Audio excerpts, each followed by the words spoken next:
Nah, kan kita balik lagi ke makanya itu nggak heran lo 18 tahun ada di Nielsen, karena Nielsen Hmm. itu perusahaan pertama lo atau bagaimana?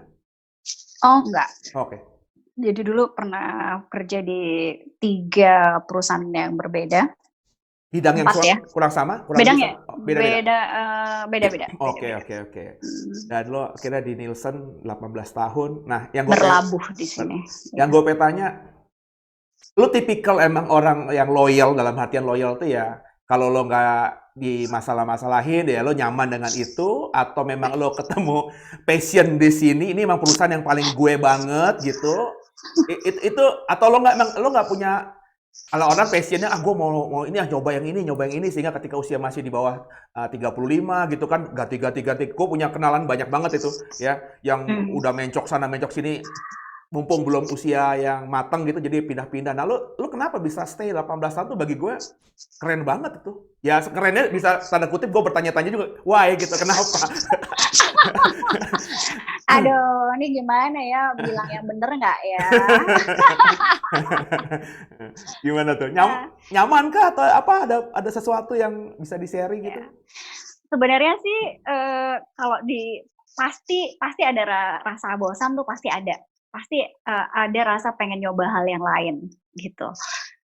Eee, jadi selama di Nielsen ini, 18 tahun ini, gue di 8 tahun pertama di media, terus 5 tahun pindah ke divisi yang lain yang ngurusin consumer goods ya. Ya.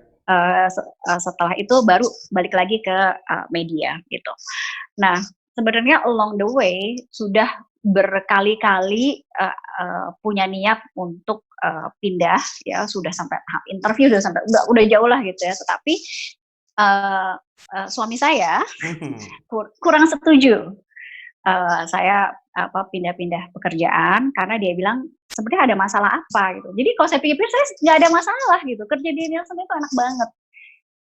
Corporate culture-nya itu baik ya, oke lah semuanya oke gitu. Nah jadi dia bilang nggak ya terus apa, buat apa karena, nanti kamu pindah ke tempat lain belum tentu, mendapatkan, lingkungan yang, seperti ini ya, lalu ada satu faktor juga yang nggak tahu ya mungkin, gengsinya bapak-bapak gitu ya.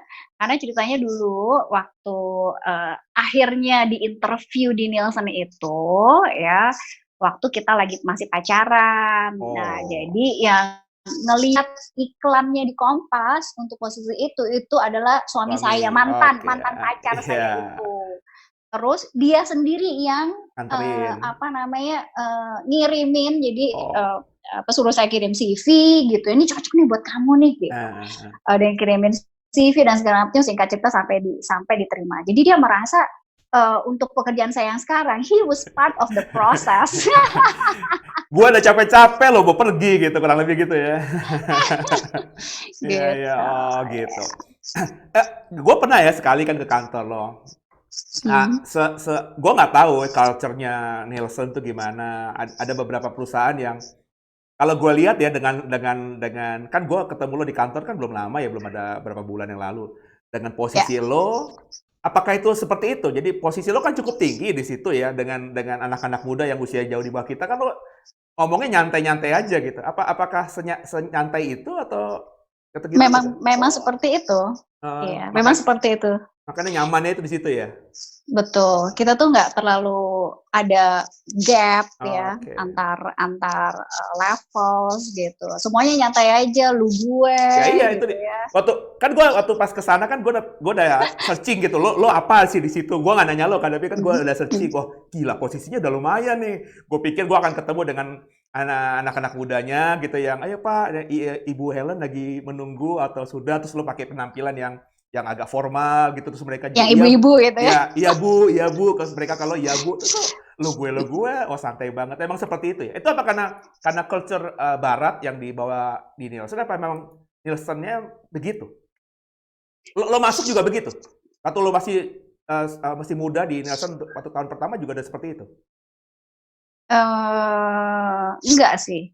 Dulu mungkin lebih karena dulu waktu gue masuk umur masih Ya. 26 tahun itu ya, itu kan yang senior-senior kita itu masih generasi yang baby Oh, boomers iya. ya, yang Yang mereka ya. sendiri cara pembawaannya pun beda gitu. Oke, Nah, oke. semakin ke sini kan generasi-generasi tersebut udah berganti Iya, juga ya. Terus oke. jadi angkatan-angkatan kita yang sekarang Leaders-nya lebih santai. jadi leadersnya lebih santai ya. Oke.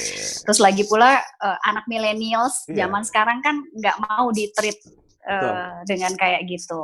Iya, iya, iya. Iya Iya. sih. Itu yang jadi akhirnya lo nyaman di situ. Tentu pasti ada itunya bagus juga ya. Kalau nggak bagus kan nggak mungkin lo bertahan di situ. Iya, semua Tuhan yang cukupkan.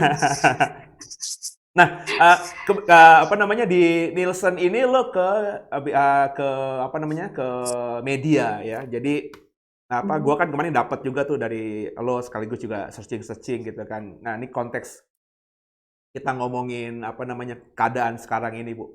Apa namanya pasca pandemi kan kemarin gue baca ya di apa namanya di hasil penelitian Nielsen soal yang new normal itu ya. Ada yang menarik di sini, ada kebiasaan kita cuci tangan itu meningkat, terus juga Ya. makan yang bergizi meningkat, itu angkanya di 97 dan 87%, ada perubahan. Cuman yang mirisnya tuh kesadaran untuk menggunakan masker itu ya sangat kecil Kecil sekali. banget. Iya, Iya. sangat jomplang kalau menurut gue, hanya 8% gitu ya kesadaran orang untuk memakai Hmm. masker. Nah, Ya. nah kalau menurut lo pengamatan lo dari hasil penelitian ini apa, Bu? Dibacanya gimana ya, Bu? Dibacanya sebenarnya jadi orang itu mengasosiasikan apa ya namanya tindakan preventif itu sebagai sesuatu tuh yang harus dia beli gitu ya. Jadi misalnya hand sanitizing, Ya, lebih ya. rela yang kayak gitu-gitu kan ya.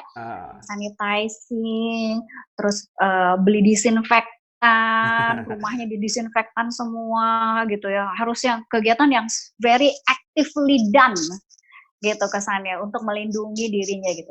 Nah, sementara kegiatan pakai masker itu kan hal yang sangat simple dan jauh lebih murah dibandingkan beli Yang lain-lain sanitizer tadi dan ya. disinfektan. Iya, Iya. betul gitu. Jadi Mungkin juga karena itu ya, apakah bisa nggak karena kita tuh di otak kita itu orang pakai masker orang pesakitan gitu. bisa jadi dan juga kan nggak nyaman Iya, sebenarnya iya, ya. iya, iya, iya, iya sih, benar Tidak juga. nyaman, Itu gitu. makanya Jadi gak heran ya sekarang memang tuh. apalagi udah di PSBB dibuka itu kan orang nyaris pakai masker ya susah Nggak gitu ada, ya. Iya. jarang banget. Satu sisi Kecuali ada tulisannya daerah wajib wajib. masker, baru maskernya dikeluarin, dimasukin gitu. Jadi sebenarnya pemakaian masker itu bukan karena untuk melindungi diri, tapi karena takut didenda. Oke, iya, iya, iya. Apalagi di beberapa tempat ini Pak Jokowi kan juga memerintahkan untuk kepala daerah untuk bikin apa namanya surat keputusan daerah gitu ya untuk bisa didenda dan lain sebagainya. Mungkin jadi bukan karena preventif tapi karena ketakutan didenda dan lain sebagainya itu ya. Betul. Aduh, Ya. ya. Ya gue di tempat gue tuh kan kalau hari Sabtu nih, tadi hari Sabtu Minggu tuh kan tempat orang naik sepeda begitu ya. Itu yang gue bingung tuh ya, naik sepeda nih bagus berolahraga. Harga sepeda naik loh, Bu. Gila sekarang. Sampai sepeda zaman kita dulu sepeda BMX, Bu. BMX itu lo pernah punya nggak sepeda merek BMX atau sepeda BMX gitu? Punya dong, Nah, zaman dulu. itu kan udah nggak diproduksi sekarang ini. Ya udah nggak ada sepeda BMX. Itu harganya bisa gila, bisa naik harganya sampai belasan juta itu yang second-secondnya itu. Nah, orang Masa sih? bener, Oh iya? bener. Oh. Jadi harga sepeda itu naik berkali lipat, terus juga beberapa merek itu sangat langka, barunya pun susah. Tapi tadi lucu, mereka mau berolahraga, tapi maskeran kagak gitu loh. Nggak mau.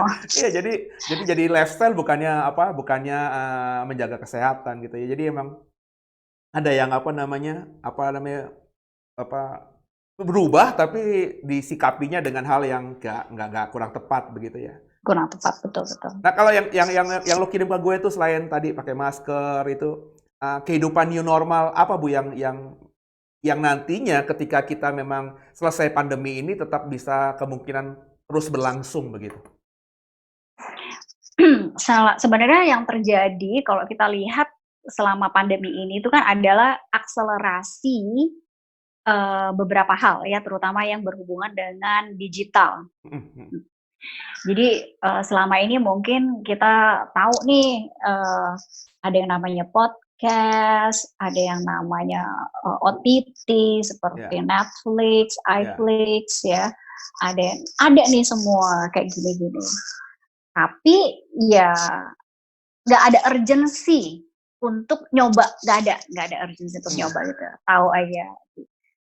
Terus mungkin hanya dengan ya suatu hari coba gue pengen pengen pengen tahu kayak apa gitu ya. Kemudian juga misalnya, sama nih kayak apa namanya, offline meeting pakai ya, Zoom ya, sebenarnya dari dulu kan juga udah ada ya, sudah ada, iya. gitu. Tapi kan emang lebih enak ngopi bareng, duduk bisa Iya, colek-colekan gitu heeh. ya.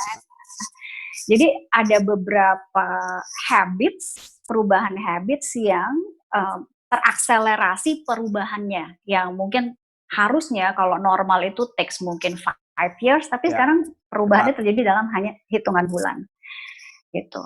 Sehingga, kalau dalam kondisi normal perubahan itu 5 tahun kan, Ya bisnis-bisnis akan banyak terpengaruh ya, ya. dan mereka punya waktu untuk menyesuaikan diri dari segi strategi apa yang harus dilakukan. Tetapi pada saat ini nggak keburu sebenarnya, nggak keburu. Jadi yang terjadi adalah mereka udah kena impact dulu, jebret, Kaget ya? habis gitu ya, kaget. Nah, sementara bisnis modal yang baru belum siap. Gitu. Jadi ini sebenarnya challenge, buat semua orang, buat pengusaha, buat pegawai, buat, students, buat bahkan guru ya, buat semua orang untuk, bagaimana, menyesuaikan diri, beradaptasi dalam kondisi ini karena ini adalah, eee, cara ini adalah what will stay in the future gitu. Belum tentu nanti ketika misalnya vaksin sudah ditemukan, 6 bulan atau 1 tahun dari sekarang, orang-orang itu akan 100% kembali kepada, habit-nya dulu sebelum pandemi Pandemi. gitu Ya ya. ya. Ya, jadi, yang terjadi adalah mungkin a little bit of both, Mmm, ya, some people will go back ya, tetapi belum tentu they have something to sama. go back to. Ya ya. Nah, Ya ya belum ya ya tentu ya gitu ya ya. ya, paham. Jadi misalnya kalau dulu dia nongkrongnya di coffee shop A gitu, itu coffee shop belum tentu masih ada, Ya ya ya ya bisa ya. jadi udah tutup juga Iya kan, iya gitu iya ya, iya iya. karena udah kena hit selama pandemi ini. Nah jadi dan, untuk yang sudah memulai kebiasaan yang baru dan sudah nyaman dengan itu, will prefer untuk continue, Hmm, gitu. Jadi yang terdiri adalah nanti akan ada equilibrium yang baru, hmm, hmm, hmm. dalam semua tatanan kehidupan kita. Ya ya. Itu kalau lo prediksi ya, kita kan nggak lo prediksi yang menjadi kebiasaan di pandemi ini akan terus ada meskipun nanti antivirusnya sudah ketemu, atau nanti orang ketika antivirus sudah ketemu, ketika COVID ini beres, orang berusaha untuk apa namanya, menyesuaikan dirinya apakah kembali ke seperti dulu atau mengikuti sudah kebiasaan yang ada berbulan-bulan ini. Kalau menurut lo gimana, Bu? Uh, Mungkin berbeda-beda tergantung aktivitasnya, Hmm, hmm, ya. Seperti misalnya contoh, kita waktu kita bikin survei kemarin, hmm, kita ada tanya beberapa pertanyaan yang, misalnya seperti kebiasaan mereka, menonton hiburan hmm. di rumah. Jadi menonton ya, Ya, kegiatannya. Nah, misalnya gini, jadi, ada yang, gara-gara pandemi jadi, berlangganan TV berbayar. ya. Ya, baik TV berbayarnya itu yang bentuknya mungkin seperti, mohon maaf harus Nggak apa-apa, menyebutkan brand ya, nggak apa-apa, nggak apa-apa. misalnya seperti, apa namanya, MNC Vision Ya, atau IndiHome ya yang Vision, ya, berbayar seperti itu betul, ya, ya. atau yang bentuknya seperti, Netflix Hmm, gitu, iFlix ya. ya, Viu ya. Nah, kita bertanya nih, ternyata memang meningkat jumlahnya. Hmm. Mhm. selama pandemi. Terus kita tanya lagi sama mereka, nanti kalau sudah bisa beraktivitas normal seperti biasa, Ya. pandemi ini sudah berakhir, Anda tetap akan keep nggak, langganan ini gitu? Nggak semuanya bilang iya, jadi hampir Mhm. 50% bilang, ya enggak, karena waktu mereka di rumah, Udah tidak akan sebanyak ya. sekarang juga ketika mereka harus sudah beraktivitas seperti biasa, gitu. Nah, sebaliknya ada juga kita bertanya juga misalnya tentang kebiasaan, berbelanja Hmm. ya. Jadi kita tanya, berubah nggak kebiasaan, shopping-nya sehari-hari gitu ya untuk beli beras, sayur misalnya ya, sampo dan lain-lain, berubah nggak gitu? Ternyata 90% bilang nggak berubah, tidak berubah, cuma 10% yang berubah. Gitu. Jadi, tergantung kalau kita lihat, Oke. apa namanya, level of impact-nya itu akan berbeda-beda berdasarkan industrinya. Ya, iya, iya. Iya sih kalau dalam pengalaman gue sendiri kalau soal belanja kebutuhan sehari-hari sih gue nggak berubah ya. Tetap kalau yang makanan-makanan fresh harus ke pasar segar gitu, pasar yang Iya, modern. Kalau yang iya, apa misalnya beli sarden yang agak lama, Indomie itu ya biasanya ke minimarket atau supermarket dan durasinya juga sama. Mungkin yang agak sama, berbeda, betul. cuman kita lebih berjaga-jaga, sering cuci tangan, pakai waktu awal-awal gue pakai beli sarung tangan bu, pakai masker gitu. Tapi sekarang sarung tangan Semua barang disemprotin ya. semprot ya. Sekarang malah kayak alien kalau kalau begitu. Jadi hanya masker doang itu yang berubah aja. Tapi kalau kalau kehidupan belanja kayaknya normal sama aja nggak berubah. Maka gue tadi sepakat juga tuh hanya 10% yang bilang berubah. Tapi kalau pekerjaan tadi ya kalau mereka beralasan nanti kalau waktu kerjanya sudah normal kembali, terus di rumah sudah tidak ada waktu lagi, tentu kan kehidupan yang nonton online tadi udah mulai berkurang. Tapi pertanyaannya apakah perusahaan-perusahaan yang sekarang ini lagi tutup, apalagi Jakarta kan ada apa klaster-klaster di perusahaan-perusahaan begitu kan. Tinggal ada teman gue mau Agustus masuk mestinya ini, tapi karena ada klaster di perusahaan, akhirnya perusahaan memperpanjang lagi apa lockdown-nya Ya. nggak boleh masuk. Nah, ketika nanti selesai, apakah perusahaan-perusahaan itu masih kembali seperti biasa ya Bu kira-kira Bu ya? Nah, Mengingat kan pasti kebiasaan atau budaya di rumah work from home berbulan-bulan ini kan pasti kan berubah berubah apa ya budaya dan lain sebagainya. ya. Nah, ini menarik. Mhm. Kebetulan di dalam survei yang sama itu kita nanya juga. Tapi kita nanyanya ke konsumen ya, jadi ke Ya, khalayak ramai ya, ya. ya.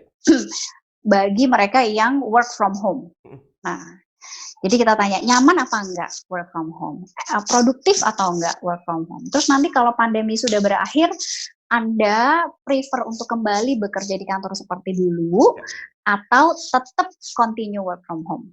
Nah, ternyata cuma 30% yang tetap prefer untuk work from home karena merasa tetap produktif dan tetap efektif dan nyaman. Ya.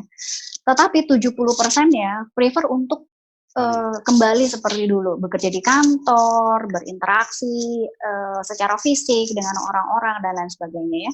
Mungkin juga banyak reasons-nya sih saya rasa karena belum tentu semua itu punya internet connection yang reliable di rumahnya ya, belum tentu punya ruangan khusus Ya, ya, yang tidak terganggu oleh anak atau ya. anggota keluarga lain ya.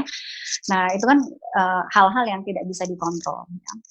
Tetapi kalau saya lihat dari perspektif perusahaan-perusahaan sendiri ya, banyak dari mereka pengambil keputusan ini saat ini sedang melihat ternyata dalam 4-5 bulan ini dengan semua employee-nya itu work from home, sebenarnya masih produktif nggak mereka? Kalau ternyata masih produktif, mungkin bisa jadi itu akan jadi bisnis model mereka ke depannya udah semua work Ya. from home aja. Oh. Nggak perlu Anda itu macet-macetan 2 jam pergi, 2 jam pulang ya, 4 jam hanya untuk naik kereta, Ya. angkot dan lain sebagainya ya. Ya, ya. Gitu selama Anda produktif di rumah, terus perusahaan irit Iya, apa namanya dari segi maintenance. maintenance, rental, office dan lain sebagainya.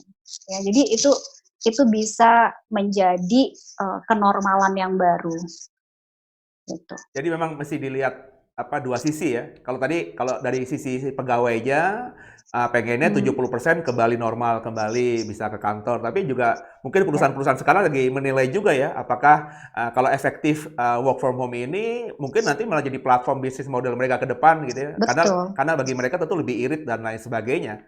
Yang penting kan goalnya betul, tercapai gitu ya. betul, Iya. betul. Ya, Ya, ya, yang apa namanya, yang gue juga dapatkan dari apa yang press release-nya Nielsen itu kan soal apa namanya, ya kalau gue sederhana gini, zaman kita SMP kaset ya Bu ya, hmm. kaset SMA tuh masih ingat gak ada teman kita namanya Raddi, gue masih deket sama dia tuh ya, Hmm. yang ayo lagu apa dia bikinin Oh lagu iya ya, ya, kita iya pesen iya kan itu kan keren satu banget, lagu berapa iya gitu ya. iya, zaman kita SMA kan masih begitu, terus kita kuliah udah model CD. Sekarang ini kan memang semuanya kalau dari surveinya Nielsen itu kan ke digital ya. Jadi ke Ya. Spotify, kepada apa Zog, Apple Music gitu ya.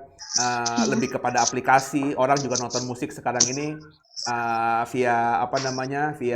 Kalau yang mau murah ya lewat YouTube gitu ya. Tapi kalau mau berbayar tadi lewat aplikasi-aplikasi tadi. Ada perubahan yang luar Ya. biasa ya. Kalau Hmm. kalau gue tanya waktu awal-awal mereka bilang yang suka musik nggak asik nggak ada konser dan lain sebagainya. Tapi kalau hari-hari ini kita lihat artis-artis gitu ya, udah mulai mulai mereka mau berubah gitu loh. Kayak Hmm. kemarin tuh gue lihat Noah mulai bikin apa namanya kayak konser mini gitu ya di YouTube gitu ya. Terus juga BCL Hmm. kemarin juga bikin konser mini di YouTube dan memang sih ya kalau ngomongin konser kan auranya beda ya. Tapi kalau ini bisa terus menjadi apa kebiasaan, tentu kan juga kita akhirnya bisa menerima itu. Meskipun kalau boleh pilih Hmm. ya enakan konser yang langsung ya, auranya kan dapet gitu. Live. Iya gitu kan. Ya. Tapi kalau ini jadi budaya dan lo nggak tahu lo pasti udah dapat sumbernya kan Bu, apa kayak gue kemarin baca juga perusahaan-perusahaan internasional itu YouTube kalau nggak salah atau Google gitu Hmm. memperpanjang work from home-nya sampai Juli 2021. Berarti kan setahun itu. Kalau Amerika lockdown-nya Setahun lebih. iya setahun lebih kan.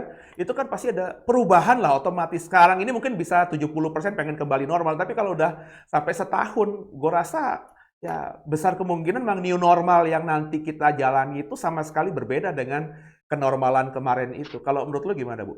Betul. Betul banget, Hmm. setuju banget. Nah iya, Jadi eh, kita sendiri di Nielsen ya, semua country leader seperti saya misalnya ya diminta untuk mengevaluasi iya, iya. eh, karyawannya masih produktif apa enggak. Kemudian mereka mau enggak dengan sudah mencoba selama 4 bulan ini nyoba kerja di rumah, ya ternyata banyak yang udah merasa nyaman di rumah.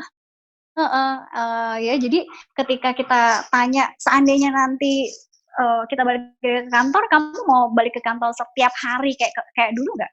Mayoritas jawabannya enggak, Nah, hanya ke kantor kalau ada penting. keperluan Ya, aja, iya, meeting yang harus iya, face to face iya. gitu. Nah, iya. Jadi ya memang, pasti akan terjadi seperti itu ya.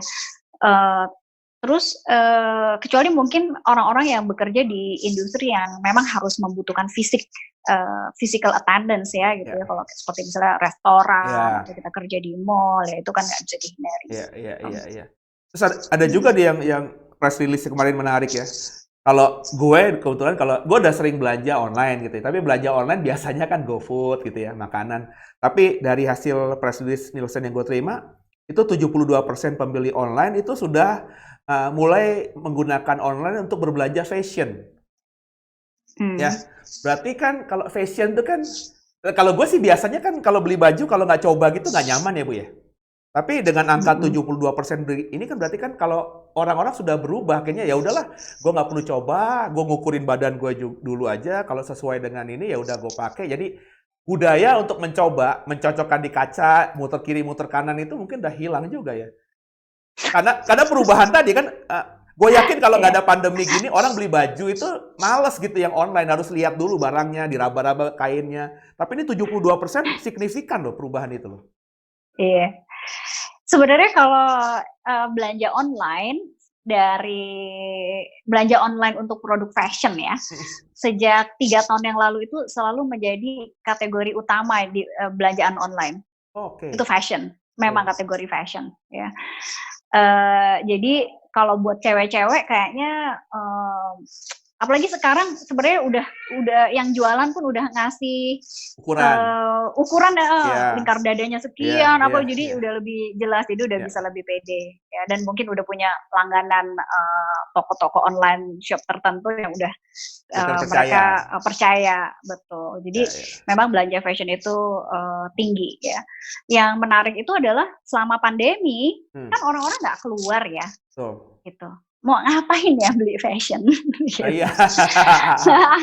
Iya, iya, ya. Itu yang menarik sebenarnya. Oh, iya ya?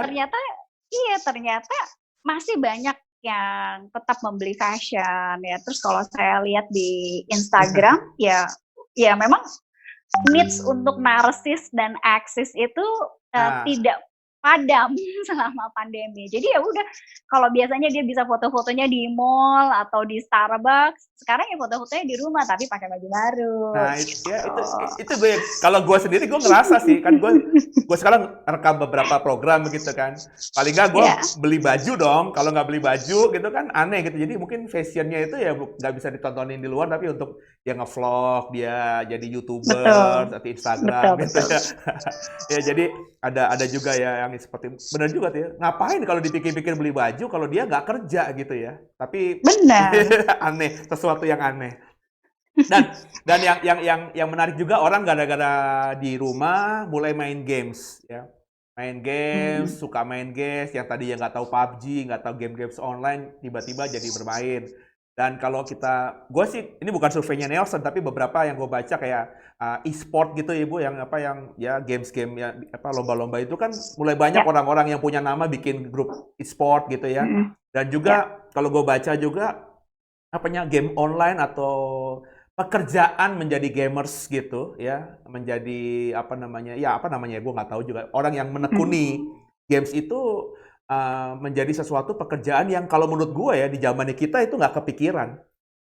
Iya. Di otaknya gue aja kalau anak gue main games ya, gue marah-marah. Ngapain main game? Matematika nggak ngerti, mendingan udah tinggal HP-nya papa ambil. Gue masih begitu otak gue. Tapi ketika kemarin ngebaca, ya, beberapa tahun ke depan itu gamers online itu bahkan bisa menjadi satu pekerjaan yang sangat signifikan, dan anak-anak sekarang itu kalau ditanya mau jadi cita-citanya apa, itu sudah menjadi masuk salah satu yang disebut oleh mereka. Kalau pendapat lu gimana, Bu? Sebenarnya ya, coba ingat-ingat deh waktu kita waktu bukan gue sih, mungkin lo masih lari-larian main layangan zaman dulu tuh ya. Dulu itu kan mentang-mentang gue hitam main layangan ya gitu ya. Ya terus. Ingat nggak dulu itu game kita itu apa sih? Tak Benteng. Bukan yang ada Nintendo Atari, Nintendo. Atari, iya. Atari sama Nintendo. Nah, Game Watch, tepatnya Game Watch zaman SD, Bu. Betul. Nah, waktu dulu kan nggak semua orang punya gituan kan? Ya. Mahal. Ya nggak? Nah, mahal. Nah, terus kalau ada teman kita yang punya ya, nebeng. Gitu. Satu orang lagi dia yang main, yang ngeliatin banyak di kiri kanan nih, ya nggak?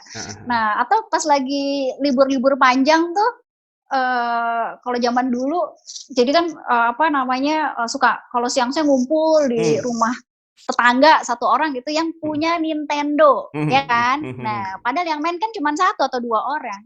Yang 10 ngapain nonton? Jadi sebenarnya kebiasaan itu, jangan lo bilang baru generasi sekarang. Itu udah ada zaman kita dulu, itu sebenarnya udah seperti itu. Jadi cikal bakalnya udah ada. Cuma sekarang karena teknologinya memungkinkan more participation dari semua orang tersebut dengan sangat mudah ya. Jadi booming banget gitu. Dan sudah dikomersilkan ya. Dan sudah betul, sehingga games online itu very big business. Sangat besar bisnisnya. Jadi kalau anak gue juga main game, dua-duanya gue bilang, kamu jangan cuma main game, kamu bikin game dong. Mau nggak mama lesin bikin game? Lo sama sama gue. Iya, pikiran gue ngapain main game? Gue lesin, papa lesin ya bikin. Tapi jawaban anak lu gimana? Mau apa enggak? Jawaban anak lu gimana? Sama. Anak gue nggak mau juga gitu. Padahal udah papa lesin robotik lah, apalah, nggak mau mereka lebih menikmati. Dan lu sendiri sebagai orang tua, Christianity juga, yang beragama juga, menyikapi anak-anak kita ini, karena generasi mereka kan kita nggak tahu ya, pasti gimana. Nah, itu gimana sikap lo? Anak lo kan kurang lebih seusia sama kayak anak-anak gue belasan tahun begitu kan? Iya. Gimana tuh? Memang sebenarnya secara teori secara teori ya, kan kita mereka harus balance ya. Antara sekolah, terus entertainment-nya dia, ya yang salah satunya games dan hal-hal lain. Kalau gue dari dulu sebelum pandemi pun, mereka boleh main game waktu weekend. Boleh. Jadi mulai Jumat sore, nah mereka udah mulai stay. Waduh, sampai nanti Minggu siang stop. Karena sebenarnya Minggu pagi kan juga kita ke gereja udah nggak bisa main. Iya. Gitu. Tapi pokoknya biasanya stop. Jadi waktu mereka main itu adalah Jumat sore sampai dengan Sabtu malam lah. Ya sampai Minggu siang, karena Minggu sebenarnya nggak efektif lah gitu ya. Seperti itu. Cuma memang kemarin selama libur ya, karena kita juga nggak bisa ngapa-ngapain kan, jadi I let them play, explore dengan game-game yang baru ya, malah karena kan mereka juga bosen di rumah ya, nggak ada apa-apa gitu, keluar juga nggak bisa. Jadi malah kita fasilitasi kasih yang lebih kenceng internetnya gitu ya. Cuma ya memang diingetin, kamu jangan main game yang begini-begini dong gitu ya, mainnya yang gini aja gitu. Lalu saya encourage anak saya yang gede, kamu jago nggak kalau kamu udah spend so many hours on this game, you have to be very good at it. Ayo kamu ikut lomba dong gitu. Kamu test your skills gitu. Jadi kalau misalnya udah spend itu jangan cuma main-main biasa. Main-main biasa gitu. Ada goal-goalnya dong ya. Betul. Kalau perlu malah jadi prestasi gitu. Berarti lo secara mama, secara ibu, kalau anak lo bilang, "Mah, aku cita-citanya jadi gamers aja lah, game online." Lo jawabnya gimana? Nggak apa-apa kalau nggak apa-apa, serius. Jadi aku nggak mau kuliah ya, Ma. Aku nggak mau kuliah. Mama mau kasih aku kuliah di luar negeri. Aku nggak mau. Aku mau fokus gamers. Lo oke? Kalau itu mungkin nggak. Itu mungkin nggak.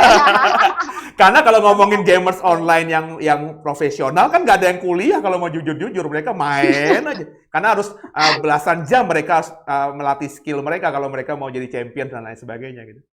Iya, untungnya ya ampun, puji Tuhan, anak-anak gue belum ada yang ngomong kayak gitu ya. Gue lagi takut anak gue ngomong gitu sama gue. Karena kalau gue setiap pokoknya every now and then gue udah ingetin sama mereka. Jadi mereka tuh suka nanya ya, apa sih suka ngomong-ngomong rencana Tuhan gitu. Gimana cara taunya gitu ya.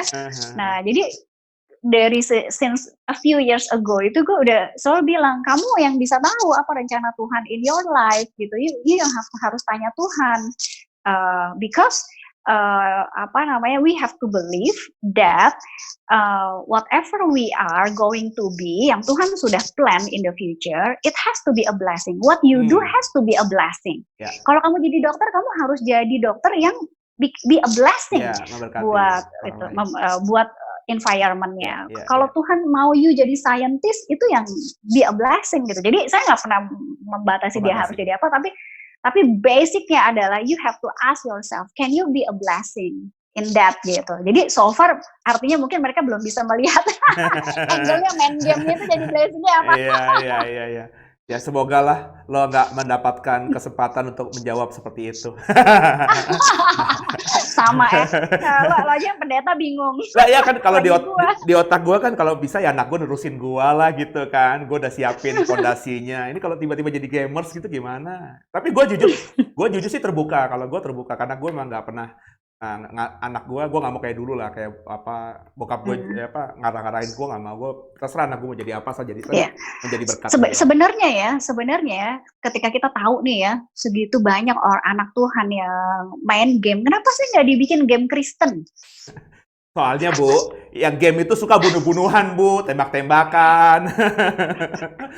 Ya nggak tahu, mungkin dikasih twistnya as if, jadi sambil mereka belajar sejarah Alkitab kan juga perang-perangan tuh ya. Semua kan perang-perangan ya, jadi mungkin dibikin skenario yang seperti itu sambil mereka belajar. Jadi mungkin nama jenderalnya itu beneran Joshua, beneran ada Caleb misalnya ya. Ya, boleh I lah, Bu. don't know. Boleh lah, Bu. Sebenarnya kalau ada yang kreatif ya, itu jadi Iya, bisa bisa betul. mengakselerasi learning mereka. Ya, ya. Hmm. Jadi bisa sejajar lah, main gamenya dapet, pemahaman imannya dapet gitu ya. Betul gitu. Karena kesannya sekarang itu kayak very two different worlds ya. Iya, Gitu. iya, Kalau iya. ngajarin Alkitab tuh kita harus suasananya tuh kayak Iya, syahdu iya, gitu. iya. Menarik. Meskipun dalam hati gue susah juga. karena karena yang mau investasi pasti mikir ini dapat balik cuan nggak nih gitu kan. Kalau ada orang gila. Yang sponsor siapa Nah gitu iya, ya. kalau misalnya ada orang kaya gila yang memang udah mau begini ya oke. Tapi kalau menghasilkan cuan ya susah juga. Tapi we never know loh, buktinya iya. film like The Passion of the Christ nggak pernah dipikirkan akan menghasilkan uang ya. Iya. Ya, nobody knows lah. Cuman kalau Tuhan mau berencana dan berkehendak, siapa sih yang bisa menahan gitu kan? Ya, kita berdoa saja. Nah, yang terakhir soal survei Nielsen ini, di survei yang lo kirim, tapi ini kalau nggak salah sebelum Mei, kalau nggak salah surveinya itu di bulan Agustus sampai September 2020, berarti kan hari-hari ini orang mulai berpergian ke luar kota, terus nonton bioskop. Gue tergelitik dengan nonton bioskop nih, karena sekarang pun andai kata ada film bagus sekalipun gitu ya, di bioskop ditayangkan dan kita boleh nonton, gue masih pikir panjang ke bioskop. Kenapa kan? Gimana gitu cara supaya kita aman di bioskop? Kalau menurut lo gimana tuh, Bu? Pemandangan lo soal ini apa gimana? Apakah kita bisa nonton bioskop sebelum ada antivirus ketemu? Sebenarnya mungkin bukan bisa atau enggak ya, tetapi konsumennya itu willing atau enggak untuk untuk mengalami resiko tersebut ya, karena kan pasti tahu. Nah, jadi waktu kita melakukan survei tersebut kan di bulan Mei ya. Dan waktu itu kita baru bulan Mei itu kita baru memasuki 2 bulanan kita PSBB ya. Nah, jadi bayangan orang-orang itu kan bahwa segera setelah ini berakhir ya udah semuanya balik ke normal ya. Lalu jadi ketika itu ditanyakan kamu kapan mulai berani istilahnya willing untuk pergi ke bioskop ya, itu yang keluar 2 bulan atau 3 bulan dari sekarang, sehingga di dalam timeline itu kita taruh di sekitar bulan Juli Agustus seperti itu ya. Tetapi menarik juga di survei kita yang lain, sebenarnya konsumen itu punya ekspektasi tambahan terhadap pengelola mall untuk make sure prosedur-prosedurnya itu di-apply gitu. Jadi bukan cuma cek temperatur tetapi misalnya ada meja-meja di restoran itu di-rearrange supaya jaraknya tidak terlalu berdekatan. Lalu ada tempat untuk ngantri di luar yang udah supaya tidak bergerombol ya, dan lain sebagainya. Jadi sebenarnya ada ekspektasi lain terhadap pengelola dari masing-masing tempat tersebut. Iya sih, kayak di Aeon di BSD kan kemarin ketahuan 1 suspek kan positif, itu langsung di lockdown, dan juga gue dengar sih pihak Aeonnya yang akhirnya menyiapkan semuanya untuk di rapid, dan kalau ada yang positif di swab gitu. Tapi tutup itu akhirnya gara-gara 1 orang. Iya. Ya, yang terakhir dengan apa yang lo sebagai leaders di Nielsen Survey gitu, Bu, hasil-hasil ini, apa yang lo bisa bagikan yang belum tersampaikan tadi supaya kita semuanya bisa semakin berjaga-jaga lah menghadapi besok, itu gimana? Closing statement lah. Closing statement ya.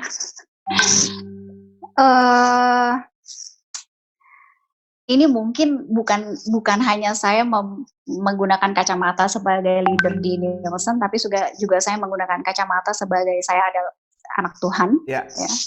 Saya mau sedikit sharing bahwa terus terang di awal pandemi ini saya sendiri merasa sangat khawatir dan takut. Ya. Kemudian saya mendengarkan podcast yang sangat bagus sekali. Saya lupa dari namanya siapa ya, dari salah satu penulis Kristen di Amerika yang cukup cukup terkenal ya. Dia ada bukunya, kemudian dia ada podcastnya juga. Nah, di dalam podcastnya itu dia mengingatkan berkali-kali bahwa semua yang kita alami di seluruh dunia ini itu adalah terjadi atas kedaulatan Tuhan. Ya. Jadi Tuhan yang berdaulat, yang mengizinkan pandemi ini terjadi, juga adalah Tuhan yang sama kedaulatannya, yang menjaga kita, anak-anaknya, berada di dalam pandemi ini. Gitu. Dan setiap hari saya dengarkan, wow, itu rahasia yang sungguh-sungguh luar biasa. Ya, I'm so blessed mendapatkan assurance tentang Tuhan yang berdaulat menjaga saya di dalam pandemi ini. Gitu. Dan itu yang saya mau bagikan juga buat semua yang dengerin podcast ini nantinya ya, bahwa jangan sampai kita itu putus asa, kalah oleh ketakutan, ya. Tetap percaya bahwa Allah yang berkuasa, yang melindungi kita berada di dalam ini. Tidak ada satu hal pun yang akan terjadi tanpa izinnya Tuhan.